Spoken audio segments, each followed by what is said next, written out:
If you ordered a new coffee mug or, I don't know, a pair of running shoes online today, Yeah. the most technologically advanced part of its journey actually wasn't the microchip in your smartphone when you tapped by. No, it definitely wasn't. It was likely this silent, AI-driven 40-foot robot that pulled it off a megaship in Dubai. Which is pretty wild to think about. It really is, because for decades, we've pictured these global shipping ports as just noisy, chaotic concrete slabs, right? Yeah, Like right. diesel belching cranes and people yelling over the roar of engines. Exactly, that classic movie dock scene. Right. But that image is entirely outdated now. Today, these ports are quietly transforming into, well, giant, highly sensitive autonomous nervous systems. It's a profound and honestly almost entirely invisible revolution. Yeah. We're looking at a fundamental rewiring of the global supply chain, both physically and digitally. Yeah. The sheer volume of goods moving across the oceans has just forced these logistical hubs to evolve because, the alternative is complete systemic collapse. And that is basically our mission for this deep dive. We are going to explore exactly how this transformation is happening, from the heavy iron on the docks to the algorithms running the show. It's a massive topic. It is. And to do that, we are looking at a fantastic stack of source material today. We have the incredibly detailed 2022-2023 sustainability report from DP World, specifically focusing on their massive operations at the Antwerp Gateway in Belgium. That's a great document. Yeah. And to look at the software side of things, we are pairing that with a 2025 innovation brief on the futuristic, AI-driven Middle Eastern megaports of Jebel Ali and Khalifa. It is really the perfect pairing for this topic. The Antwerp report gives us this sort of gritty, physical reality of retrofitting a legacy European port for a green future. Right, the boots on the ground stuff. Exactly. While the innovation brief from the UAE shows us the absolute cutting edge of autonomous artificial intelligence, where those legacy constraints don't really exist. Okay, so let's unpack this, because Okay. before we can talk about the tech, we kind of have to talk about the sheer scale. Oh, absolutely. When we mention a company like DP World, we are talking about an operation that is, it's almost hard to wrap your head around. They have 106,500 employees spread across 73 different countries. It's a small city of workers. Seriously. And in 2022 alone, they handled 46.1 million TEUs. That's those 20-foot equivalent units, the standard shipping containers. And that immense scale is exactly why you, the listener, Yeah. should care about the mechanics of this. Like, to put it in perspective, let's look at the financial data from the Antwerp Gateway. Okay. In 2022, their turnover grew by 13%, hitting 160 million euros. But what is crucial to understand is why it grew. Why did it? That revenue spike was largely due to global supply chain disruptions causing high yard utilization. Wait, really? Yeah, when the chain breaks down, containers just sit in the yard taking up space, which generates storage fees. Wait, so the port is actually making more money when the global economy gets clogged up? That sounds like a perverse incentive. It does on paper, for sure, Yeah. but it's a double-edged sword. While a port might see a short-term revenue bump from storage fees, overall inefficiencies in these hubs create catastrophic global bottlenecks. Right. And that hurts everyone, including the terminal operators in the long run. When a port is backed up, inflation rises, factories stall waiting for parts, and the items you ordered are delayed by weeks. Yeah. Nobody wins. Exactly. Mm. So upgrading these ports is not just some profit-seeking exercise. It is literally about keeping the entire world's economy from freezing solid. Which brings us to the physical reality of the problem, which is space. You cannot just force more steel boxes into the exact same physical footprint without breaking the system. No, you can't. And that explains exactly why DP World is pouring nearly 200 million euros, Yeah. 198.5 million to be exact, into expanding Antwerp's capacity. It's a massive investment. Right. They are pushing it from 2.5 million TEUs in 2020 to 3.8 million TEUs by 2026. But they aren't creating new land to do this, right? Exactly. They have to redesign the very geometry of how trade moves.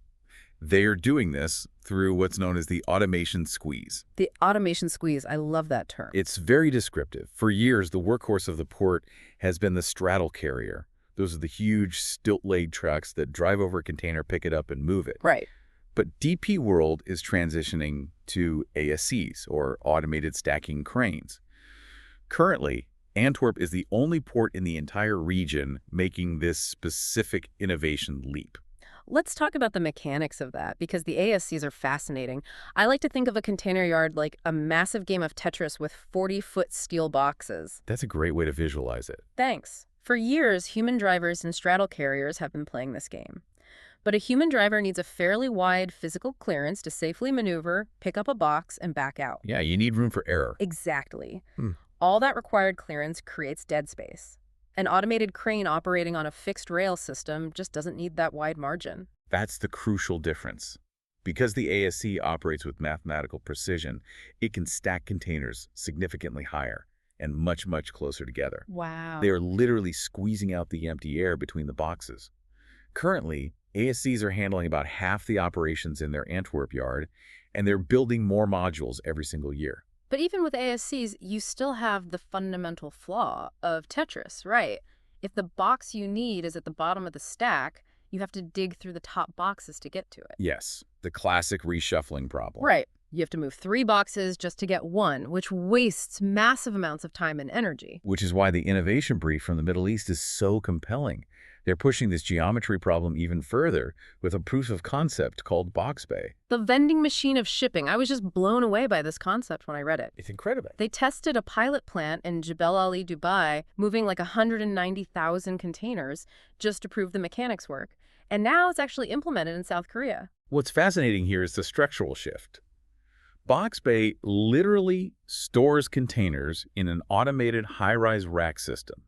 Every container sits on its own shelf. Like a giant bookshelf for shipping containers. Exactly. So you never have to move the containers on top to get to the one on the bottom. Mathematically, it changes the geometry of the yard so that every single box is treated like a surface-level box. You just retrieve it instantly. It's brilliant. But redesigning the geometry is only half the battle, right? The other half is the speed at which you can get those boxes out of the terminal. Speed is everything. And the sources highlight a huge win for Antwerp here. They won a global Kaizen Award out of more than 200 projects worldwide. Which is no small feat. Not at all. The reason they won is that they managed to reduce truck service time, which is the time a truck spends in the terminal, by over 40%. Wow. Even more impressive, they reduced the number of trucks waiting over 2 hours by 95%. And that ties into the philosophy of lean management, which aggressively targets and eliminates waste in a system. But we need to look at why shaving off those minutes matters outside the port gates. Right. How does it affect you and me? Think of the logistics chain as a highly sensitive, tightly wound clock. If a truck waits 2 extra hours at a port gate, that driver misses their designated delivery window at a regional warehouse. And warehouses run on tight schedules. They don't just hold an empty bay open for you if you're late. Precisely. That warehouse has to reschedule the unloading for the next day. Because of that, the goods miss their scheduled outbound freight train. Oh, man. Yep, which means the final delivery to your local distribution center is delayed by 3 days. Shaving off 40% of terminal wait time prevents multi-day cascading delays down the line for your own deliveries. Okay, so we've packed the containers exponentially tighter, and we're cycling the trucks out faster. That solves the space problem, but it creates a massive glaring energy problem. It absolutely does. You are running more machines, doing much more work in the exact same physical area. And yet, DP World Antwerp has committed to a 50% reduction in CO2 emissions by 2030 compared to a 2019 baseline. That is an aggressive target. Very. You can't hit a 50% reduction by just tweaking a few operational dials. No, you have to fundamentally change how heavy industry is powered. You have to build the green beast. And their first major target in Antwerp is the diesel consumption of the legacy straddle carriers. The logistics of swapping this out are staggering to me. You aren't just replacing a fleet of, delivery vans. You are swapping engines on machines the size of a 3-story building. It's massive, heavy machinery. But Antwerp has been systematically transitioning to a hybrid fleet. Right now, 51 out of their 61 carriers are hybrid. That's huge. And the drop in fuel consumption is incredible. In 2017, before electrification, they were burning over 6.2 million liters of diesel. By 2023, that was down to 3.3 million liters. That's a 46% drop. And we shouldn't just look at the carbon metrics either. Those hybrid engines meet drastically stricter European requirements for nitrogen oxide, sulfur dioxide, and particulates. So it's about local health, too. Yes, they are radically improving the local air quality for the dock workers and the neighboring communities. I hear that, but I have to push back a bit here. Reading through the sustainability report, I found myself questioning the overall impact of all this. How so? Well, it's one thing to plug in a hybrid straddle carrier that just drives around a defined yard. But how on earth do you deal with the massive ocean freighters? Ah, yes. These ships are the size of skyscrapers, and from what I understand, they don't just turn off when they park. No, they do not. You've hit on one of the most critical challenges in the entire maritime industry, which currently contributes about 3% of all global CO2 emissions. Right. When a megaship docks, it has to keep its massive auxiliary engines running to generate electricity. This is largely because of the reefers, the refrigerated container. Oh, of course. If you have a ship carrying thousands of containers filled with frozen pharmaceuticals or fresh produce, you cannot let the power drop for even a second. So the ship just sits there burning tons of heavy fuel oil right at the dock. So what's the solution? Did they just slap a giant solar panel on the deck or something? Not exactly. Yeah. The industry solution is called shore power, or cold ironing. DP World is heavily collaborating with the Maersk McKinney Møller Center for Zero Carbon Shipping to make this a reality. Okay. The concept is to provide giant, high-voltage cables connecting the ship directly to the terminal's electricity grid, allowing the ship to finally shut down its engines. But let's look at the ROI on that. Building out a high-voltage microgrid capable of sustaining a skyscraper-sized ship has to cost an absolute fortune. It does. And if the terminal is just pulling that electricity from a coal plant down the road, you haven't actually solved the emissions problem, you've just outsourced it. Why not just pay a carbon offset tax and call it a day? Because of the European Fit for 55 regulatory package. It's not a suggestion. It's a mandate to reduce net greenhouse gas emissions by at least 55% by 2030. Oh, I see. The penalties for non-compliance are severe enough that building out this infrastructure is the only economically viable path forward. And to your point about the energy source, that is exactly why Antwerp's setup is so unique. They aren't pulling from a coal plant. No, they meet their electricity demand entirely through locally produced green energy. Right. They have their own wind turbine on site, they utilize a local biogas plant, and they purchase certified green electricity. Exactly. By connecting these freighters to a 100% green local grid, you eliminate the idling emissions entirely. It takes a massive regulatory push combined with hyperlocal energy production to make shore power actually work. Which is a perfect segue because it's really easy to get lost in the macro scale of all this, right? Like gigawatts of power, millions of TEUs, global carbon mandates. It gets abstract very quickly. It does. But what the sustainability report shows is that true supply chain resilience is just as much about hyperlocal, physical, human actions. The micro impacts are just as vital as the macro metrics. You cannot claim to be a sustainable, resilient operation if your people are getting injured on the job. And the report highlights a massive milestone from April 2022. For the first time, the Antwerp terminal went an entire calendar month with 0 workplace accidents resulting in a work stoppage. That is a huge deal. 0 lost time injuries in a heavy industrial zone where massive steel boxes are flying through the air.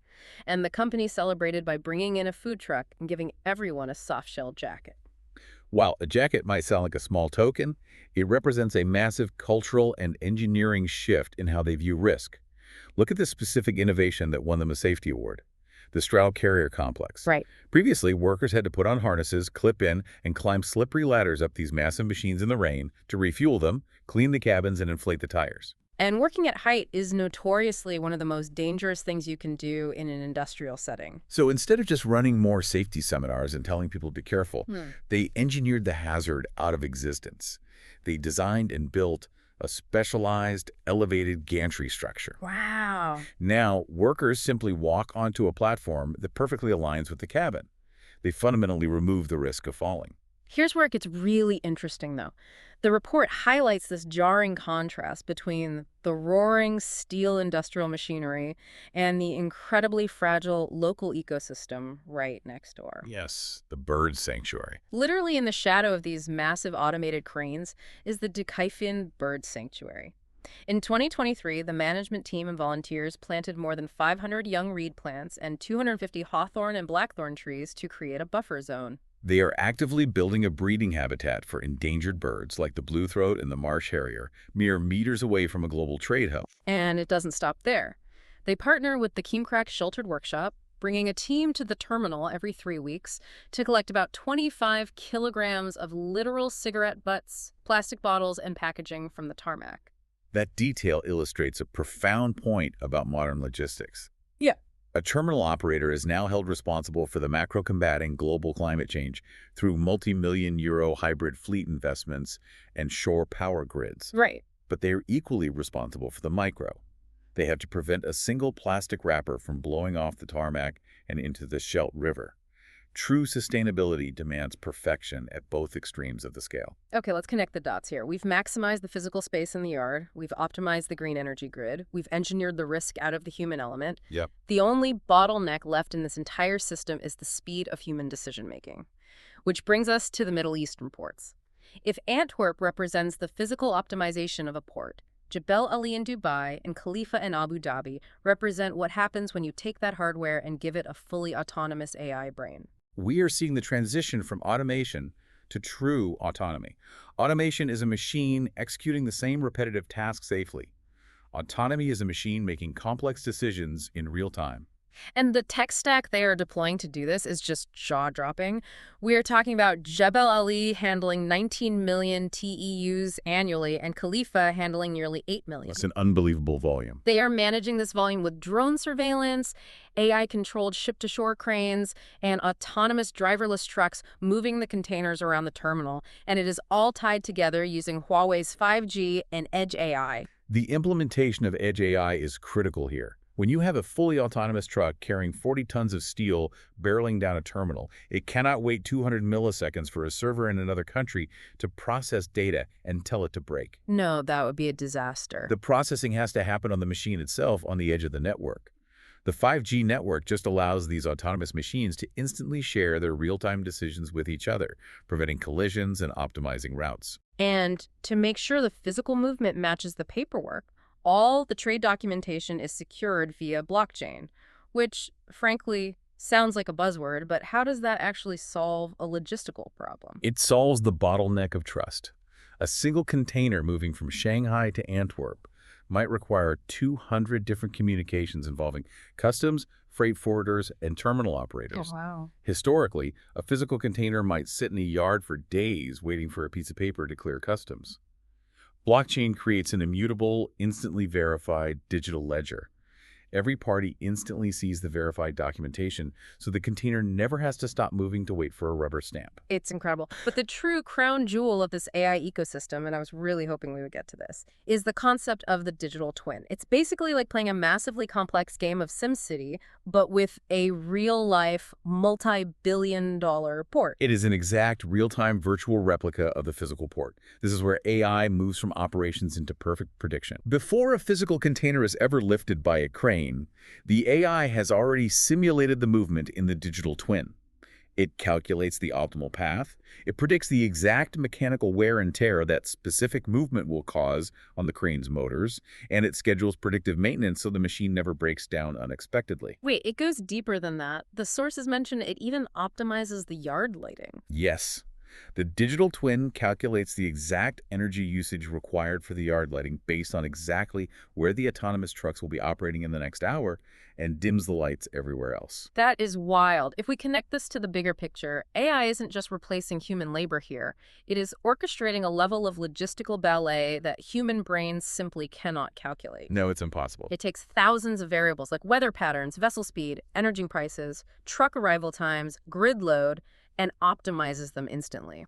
It effectively ends the era of the wait-and-see supply chain. It replaces reactivity with perfect prediction. When you combine the physical geography of Box Bay, the green energy grid of Antwerp, and the predictive brain of a digital twin, you have a completely frictionless global system. And that brings us right back to you, the listener, because this entire massive, incredibly complex system exists for one primary reason: to deliver the things you want exactly when you want them. Absolutely. The next time you tap Buy Now on your phone, don't just picture a cardboard box sitting in the back of a delivery truck. You should picture this incredibly vast, automated, wind-powered, AI-optimized ecosystem. It's a global web.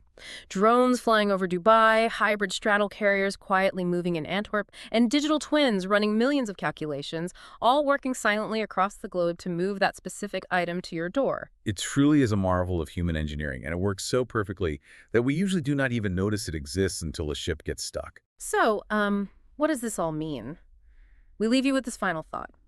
As these megaports become perfect, highly sensitive digital twins run by artificial intelligence, where efficiency is measured in algorithms, microseconds, and hybrid fuel drops, what happens to the role of human intuition? That is a fascinating question. Right. If the AI perfectly predicts the exact second a ship should dock based on millions of data points, is there still room for the salty, seasoned dockmaster's gut instinct when a sudden, unpredicted storm rolls in off the coast? This raises an important question about the balance between perfectly modeled data and the messy reality of the physical world. It really does. Well, thank you for joining us on this deep dive. Stay curious. Thanks for listening, everyone.